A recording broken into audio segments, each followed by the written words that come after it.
வாழ்க்கைய சந்தோஷமா வாழ பழகிக்கிடுங்க. நாளைக்கு என்ன செய்வோம், நாளான்னைக்கு என்ன செய்வோம்னு கவலைப்படாதீங்க. எதிர்காலத்தை நினைச்சு கவலைப்படுறத முதல்ல விடுங்க. மரத்தை வச்சவன் தண்ணி ஊத்துவாங்க. நம்ம பூமியில மனுஷனா பிறந்தத பெரிய பாக்கியங்க. லட்சக்கணக்கான அணுக்கள் நம்மளோட ஓடி வந்ததுங்க. அந்த லட்சக்கணக்கான அணுக்கள்லயோ நீதான் வேணும், நீதான் வேணும், நீதான் வேணும்னு கடவுள் நம்மள பார்த்தாருங்க. அதனாலதாங்க நம்ம தாயின் வயிற்றுல உருவானோம். தாயின் கருவிலேயே உங்களை கண்டுபிடிச்சிட்டாருங்க. சரி, நம்ம தாய் வயிற்றுல 10 மாசம் இருந்தோமே, நம்ம வேலைக்கு போய் சம்பாரிச்சா சாப்பிட்டோம்.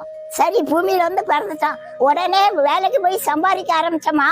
இவ்வளவு வயசு வரைக்கும் உயிரோட இருக்குது அவரோட கிருபங்க. அவரு கடைசி வரைக்கும் உங்களை காப்பாத்துவாருங்க. கடவுள் மேல பார்த்து போட்டுட்டு நிம்மதியா வாழறதுக்கு முயற்சி பண்ணுங்க.